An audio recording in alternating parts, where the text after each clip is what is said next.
Guys, nandito kami sa Mia Park. Ito yung isa sa pinakamagandang park dito sa Qatar, dito sa Doha, guys. Mayroong bazaar doon earlier, pero hindi na namin naabutan kasi na-late kami ng dating dahil ang daming nangyayari. Nag-book ako ng Uber, ang kaso nga lang hindi kami mag-meet-meet ng Uber driver. Kaya naman, kinancel ko na lang hanggang sumakay na lang kami ng metro. Hindi ko na binag kasi na bad trip na talaga ako kanina hanggang sa kaya na late na kami ng tuluyan, kaya eto wala kaming naabutan.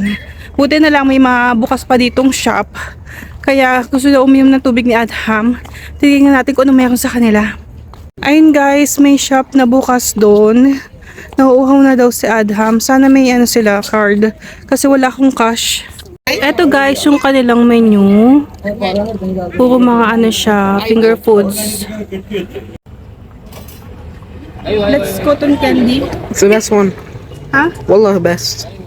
They have kunapa ice cream. Okay, surely, yalla. Ito guys, yung mga available ice cream nila dito. Ang dami nilang flavor. Meron din silang kunafa ice cream. Ito guys, yung ice cream nila. Cotton candy. 10 reals sa cone, tapos 15 reals sa cup. Guys, madumi yung table kasi meron nang kumain dito kanina. At walang naglilinis kasi late na rin. Nakakaloka naman yung itsura ko. Wala akong kakilay-kilay. Hindi kasi ako naglagay ng kilay guys. Kasi nga nagmamadali na ako kanina pag alis ko. Kasi super late na. Kaya ako super late kasi hirap ako makatulog na naman. So hapon na ako nagising. Tapos ang dami ko pang ginawa. Saka pala ako nakapag-asikaso para umalis. Tapos nangyari pa nga yung Uber. Di kami magkita-kita kaya ang ending na cancel ko siya. At pagka-cancel ko, natakot na ako mag-book ulit ng Uber kasi baka mawala na naman yung driver. So ginawa ko, sumakay nila ako ng metro. Tapos yung pinakamalapit na station dito, doon na lang kami bumaba. Tapos dito na ako nag-Uber ulit. Ang gulo ng hijab ko guys kanina pa.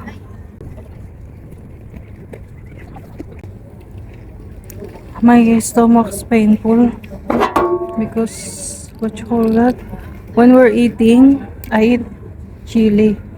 Make my stomach painful. No, I eat chili. The chili like this small. I know. It's too much. Oh, that's spicy. No, it's too much. Ito yung kailang potato guys. With mayonnaise and ketchup. 10 reals lang to. Ito guys yung in-order ko para sa akin. Natakot ako kasi ang dami niyang ketchup, baka matapon sa akin.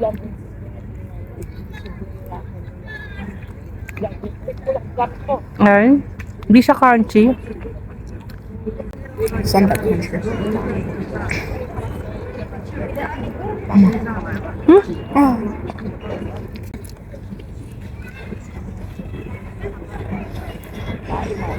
Ito guys yung kainan na napuntahan namin. Ako guys, nakita ni Adham yung palaruan, kaya naman papunta kami ngayon doon. Ayan yung pink na yan, barrier na yan, palaruan yan dyan sa loob. Ito sa bandang to guys, meron ditong dagat, tapos merong mga maliliit na bangka. Ayan, kaso nga lang guys, gabi na, kaya hindi nyo masyadong makikita, pasensya na. Lagi na lang akong gabi lumalabas dahil nga sa pagtulog ko, problema talaga. Ayan siya, ang ganda dito Maganda dito mag picture, lalo na kapag maaga. Madaming tao dito kapag Friday, Thursday, and Saturday medyo lang. And Saturday ngayon, kaya ayan, makita nyo, wala na masyadong tao talaga. Kasi nga, dito sa Qatar, ang pasok ng mga bata is Sunday nag-i-start. Kagandahan dito guys, may mga upuan silang ganito Kaya hindi mo need umupo sa floor kung ayaw mo. Ayan, makikita nyo, ang gaganda ng mga palaruan nila dito, malalaki. Gustong maglaro ni Adham, kaya pasok tayo. Ganito yan sa loob guys. Tapos may upuan dito. Dito tayo uupo kasi mga magulang dito, hindi nila pinapayagang umupo sa mga obstacle dito kasi bawal. Patulak si Adham sa akin. What do you want? I cannot pull you here. I cannot. It's so... Uy. I'm not strong enough to pull this one. Alam nyo ba na isa sa pinaka nagustuhan ko dito sa Qatar, bawat lugar dito, meron silang mga palaruan para sa mga bata na free para sa lahat. Kung makikita nyo guys, ang dami nilang palaruan. Hindi siya yung basta park lang na pwede kayong maglakad, picnic, pwede din talagang maglaro yung mga bata kasi naglagay talaga sila ng mga swing, yung mga pang-slide. Kaya nakakatuwa talaga kasi dito nag-e-enjoy talaga yung mga bata. At minsan napapaisip ako, nakakalungkot lang kasi wala tayong mga ganito sa Pilipinas. Kasi para talaga sa akin, sana may ganito din tayo sa Pilipinas kasi super helpful talaga nito sa mga bata.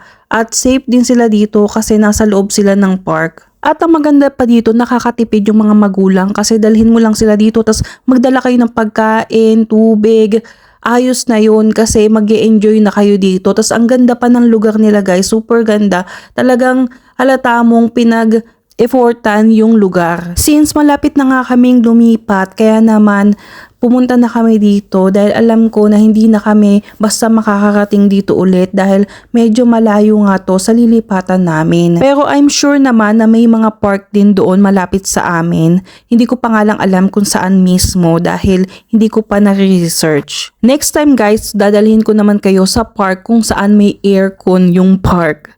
Yes guys, meron ditong park na may aircon. Actually, hindi pa ako nakakapunta doon pero alam ko medyo malapit yon sa titirahan namin. Medyo excited at kinakabahan din ako kasi hindi ko alam kung paano yung magiging buhay namin doon kasi nasanay na ako dito sa Doha na malapit sa lahat tapos may metro doon kasi medyo mag-iiba ulit yung aking pamumuhay. Pero excited din talaga ako kasi bagong kabanata ng buhay namin Sobrang yun. gabi na, kaya uuwi na kami guys. At maglalakad pa kami. Malayo pa yung lalakarin guys palabas dito. Kaya kailangan na namin umalis. Ito yung mga regulations nila dito sa playground. Madami silang pinagbabawal dito mga be. Natutuwa talaga ako kasi nag-enjoy din talaga si Adham kasi one of the reason bakit din kami nagpunta dito sa park na to mismo kasi dahil nga may bazaar doon sa may bandang unahan and meron akong vlogger na kakilala doon na pupuntahan ko siya sana kasi nga may nagbukas siya ng kanyang business para ba i-support yung kanyang business. Tingnan nyo kung gaano kaganda dito mga be. Ayan oh. May mga boats dito. Makikita nyo. Madilim lang talaga kasi wala tayong ilaw. Ang ganda 'di ba? Ayan makikita mo yung yung Doha.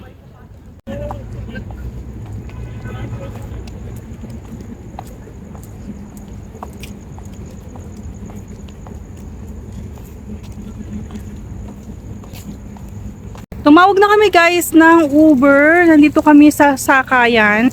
Ito yung sakayan dito sa may roundabout. Yan yung entrance dito. Ito guys, sasakay na kami. Yala Adham.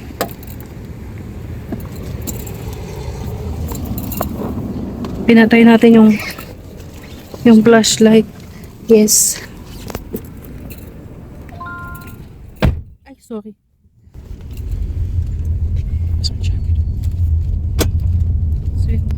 Use the right lane to stay to the right 2L Cornish Street.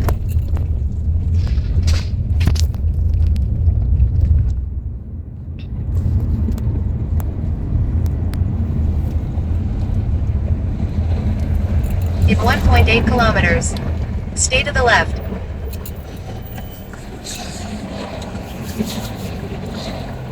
Nandito na kami guys sa bahay. Grabe hilong-hilo ako. Hindi ko alam kung bakit. Nung sumakay na ako ng Uber, nahilo na talaga ako. Every time na sumasakay ako ng Uber. Sumasama talaga yung pakiramdam ko. Parang hina-high blood ata ako guys. Ewan ko. Kaya binuksan ko na yung AC kasi iba na yung pakiramdam ko. Para na ako masusuka. Siguro napadami yung kain ko ng ketchup kasi punong-puno ng ketchup yung potato.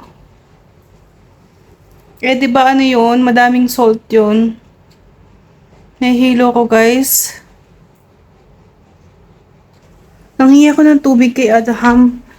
Tignan ko. Tumawag nga pala yung asawa ko sa may-ari nung bahay. Sabi, pwede na daw kaming lumipat next week, mga after 3 days.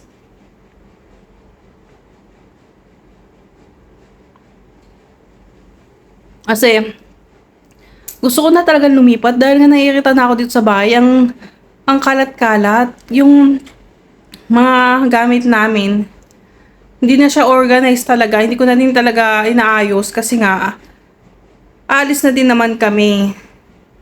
So, ang dapat ko lang gawin is impakehin yung iba pa. Ang problema yung nasa living room namin, kailangan yun yung mauna para ma-impake ko lahat.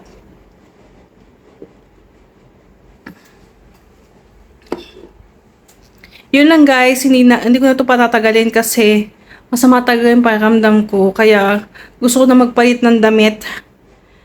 And thank you so much for watching and see you in our next vlog. Bye!